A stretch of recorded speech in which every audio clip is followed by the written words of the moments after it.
Magandang araw at ito po ang ating panibagong update. Formal na nga po ng kinasuhan ni George Erwin Garcia, chairman po ng COMELEC, ang isang abogado na si Attorney Harold Tresvicio.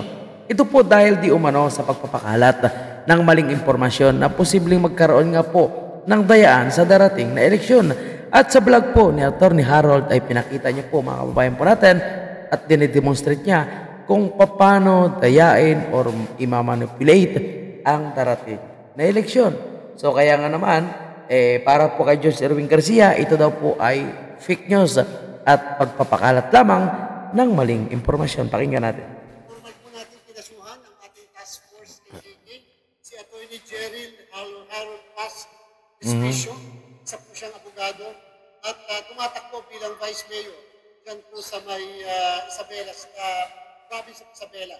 Okay. Sapagkat meron po siyang mga pinalabas sa ating social sa Facebook, more particularly na mga video na sinasabi niya na kaya daw niyang manipulahin ang ating vote counting machines. Okay. Yung kalayaan natin bilang mga Pilipino. Ano ba ang gagawin ng stop. gobyerno? Patatahimikin nga ba yung... Okay, stop muna natin mga kababayan ha. Yun nga po, no, ay kaya daw pong manipulahin, no, ang darating na eleksyon.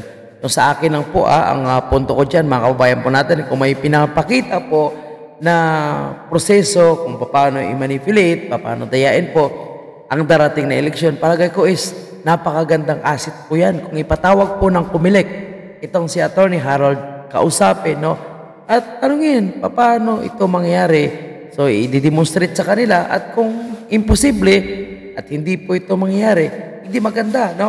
Palabas din po sila ng isang broadcast na yung sinasabi po ni Attorney Harold ay imposibleng mangyari. Ngayon, lalong nagdudulot po ito ng pagdududa, kung tutuusin, sa ordinaryong Pilipino, mga kababayan.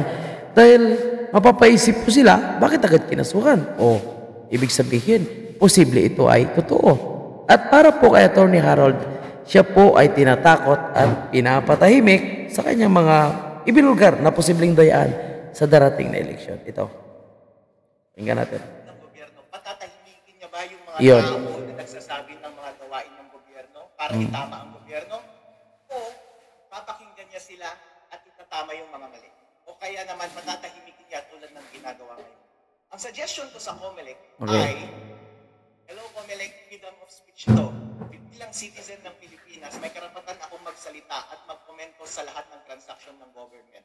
At ito lamang ay para itatama yung mga kahinaan ng gobyerno, para maging tama. Dapat ang gawin ng COMELEC ay makinig sila at tignan nila sa sarili nila kung anong mali at itama nila. Ngayon, ang So, ayan, sigit muna tayo. So, which is totoo naman, mga kababayan po natin, no?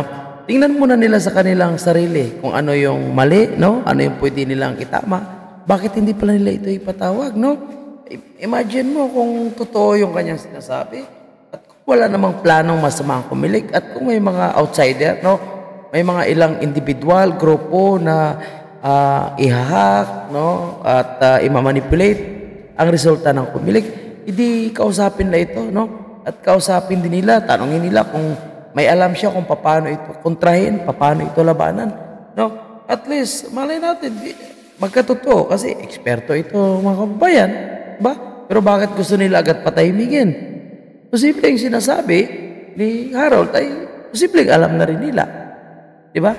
Bakit agad nila papatahimikin? Hindi man lang nila pinatawag at kukunan ng impormasyon kung bakit niya ito nalalaman. No? Ano yung mga posibleng pwedeng gawin, no? Para ito po ay makontra at mahadlangan.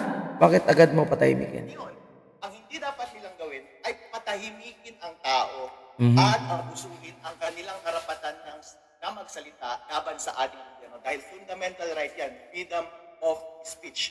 Nangyari na yan nung nakaraang mga administrasyon sa iba't ibang bansa. Kakaselebrate lang natin ng EDSA Revolution. Yung gobyerno na pinapatahimik ang tao, Yun lang. sasabi ng katotohanan, sa huli ay hindi nanalo. Hindi magiging maganda ang itsura nito sa COMELEC. Hindi magiging maganda ang itsura nito kay Commissioner Garcia. Dapat maging mature siya sa approach, pakinggan niya yung concern, and i-address niya yung concern mismo. Huwag niyang patahimikan yung tao. Kasi kapag ganun ang mangyayari, So, tama po mga kapapayan po natin, no? Dapat i-address niyo po yung concern, wag niyo pong patahimikin yung tao, no? Pakinggan niya kung bakit niya ito nasasabi at paano niya ito nadiskubrihan. Alam niyo mga kababayan po natin, isa lang yung masasabi ko dito, no? Na dahil po sa ginawa ni Commissioner George Erwin Garcia or chairman ng Comelec, alam niyo, magdudulot talaga ito ng mga pagdududa, lalong-lalo na po sa ating mga kababayan na ordinaryong Pilipino. Dahil isipin nila, bakit mo pinapatahimik, bakit mo binubustilan? Ibig sabihin, totoo. Diba? Kasi parang may relate na naman ito ng mga kababayan po natin sa nangyayari ngayon sa mga political vlogger na naka-align sa mga Duterte, kung saan ay nilalabas po, binubulgar kung ano po yung mali at kasindikatuhan na nangyayaring dyan sa House of Representatives. Kung paano nagpapayaman, nagpapakasarap sa buhay, itong mga kongresista gamit ang pera ng taong bayan na ngayon ay gusto nilang ipatawag sa kongreso at gusto nilang pakontempt, no? At gusto nilang personalin dahil tingnan nyo sa mga survey, bagsak po sila, no? So parang ang ginagawa ngayon dito kay Attorney Harold, so parang ganito rin yung nangyayari no, yung ginawa kay Pastor Kibuloy, no? Na dahil siya ay nagsasalita, ginagamit ang mainstream media niya na Isiminay. Ano nangyayari sa Isiminay, no?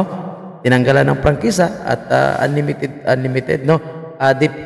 Definite suspension ang kanilang natanggap, no? Tapos ang kanilang founder na si Pastor Kibuloy ngayon ay nasa kulungan dahil kakampi ng Duterte. Si PRRD na talagang nagsasalita kung ano po yung mga nangyayari sa ating bansa, ano po yung posibleng mangyari, kagaya nung kanyang prediction na sa mga galawan nito ni Marcos Jr. ay posibleng magkamarsyalo o anong ginawa sa kanya. No? Kinasuhan din po siya. Diba? Si Vice President Sara, no? Na napaka-conditional po yung kanyang sinabi na kung anong gagawin sa kanya, gagawin niya rin po sa pamilya ni Marcos. O, ayan, kinasuhan din po siya. No? At ngayon gusto nilang ipa-impeach. Dahil si BP Sara ang pinakamabigat nilang kalaban. So, ngayon dito po kay Attorney Harold, no, na nagsasalita at tungkol po sa posibleng mangyaring dayaan dyan sa Comelec, bakit hindi nila tanongin? Pag-aralan nila, no, kung paano nagkaroon ng ganong klaseng prediction, idea, no, itong si Attorney Harold, at malay mo, no, magiging asset po ito ng gobyerno, asset ng Comelec, no, na yung kagalingan ni Attorney Harold sa IT ay magamit ng Comelec, lalong-lalo na kung paano nila kontrahin itong posibleng hacking, no? Kung wala man silang plano, kung hindi man nila alam ito, at least kung may mga grupo man na gustong gumawa nito, makontra po nila sa tulong ni Attorney Harold. Pero imbis na gagawin nila yan, ay kinasuhan po nila. Sabi nga ni Attorney Harold, gusto nilang papatahimikin. Di po ba? Okay? Yan ay mga kababayan po natin lahat. Tayo is entitled po tayo sa bawat komento natin, no? Kaya, ayan, mag-comment na po kayo dyan sa ating comment section at yan po ibabasahin po natin. At thank you po. Maraming salamat sa inyong love and support. Mabuhay po kayo lahat. Thank you, thank you. Paglaban po natin yung karapatan po natin magsalita. Maraming salamat.